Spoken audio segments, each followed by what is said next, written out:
Assalamualaikum warahmatullahi wabarakatuh. Eh, Perkenalkan, nama saya Engineer Arifin dengan NIM 250211316.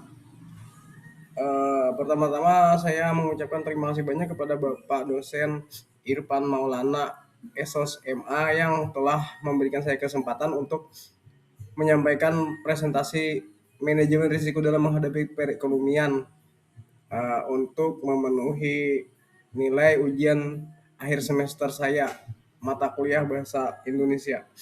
Baik, langsung saja saya ke materi penyampaian. Mengapa manajemen risiko penting? Dalam kondisi perekonomian yang tidak stabil, manajemen risiko menjadi sangat penting karena memungkinkan perusahaan untuk mengidentifikasi, menganalisis, dan memitigasi berbagai ancaman yang dapat mengganggu operasional bisnis atau menimbulkan kerugian finansial. Inflasi yang tidak terduga, perubahan suku bunga, atau jatuhnya pasar dapat dengan cepat berdampak negatif terhadap kelangsungan bisnis karena ketidakstabilan ekonomi. Pentingnya asuransi dalam manajemen risiko. Perusahaan dapat mengalihkan sebagian risiko keuangannya yang signifikan kepada pihak ketiga, yaitu perusahaan asuransi. Melalui asuransi yang berperan penting dalam manajemen risiko, asuransi juga merupakan sumber ketenangan pikiran bagi manajemen dari pemangku kepentingan karena mengurangi ketidakpastian dalam operasi bisnis. Selanjutnya ada identifikasi risiko ekonomi.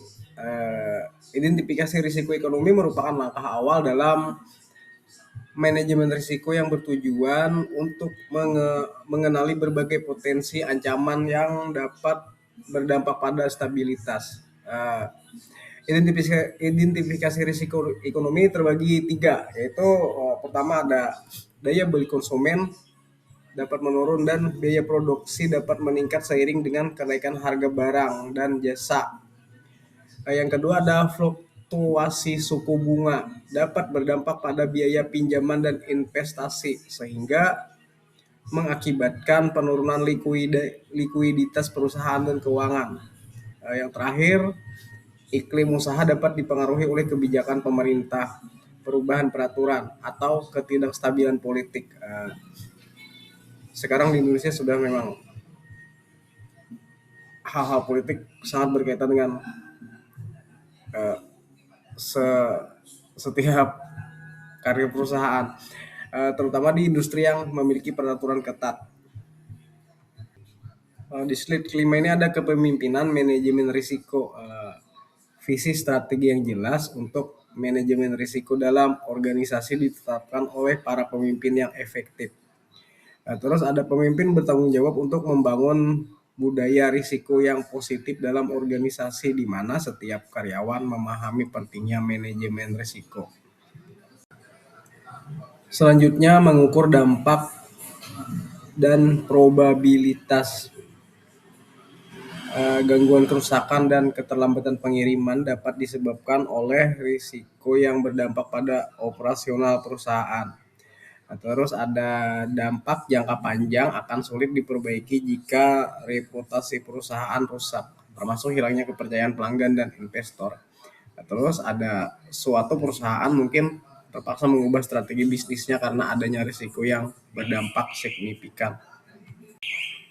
Manajemen risiko yang berhasil.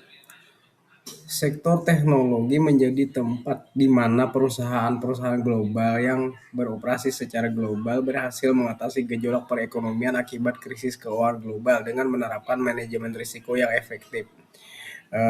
Untuk mendiversifikasi sumber pendapatan perusahaan, memperluas portofolio produk dan pasarnya.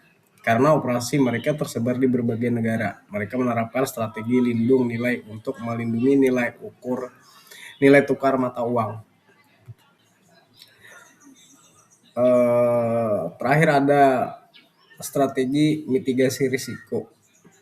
Tujuan diverifikasi adalah untuk mengurangi risiko total dengan menyebarkan investasi atau aktivitas bisnis ke berbagai aset, pasar, atau produk dengan menghindari penipisan salah satu sumber pendapatan atau investasi.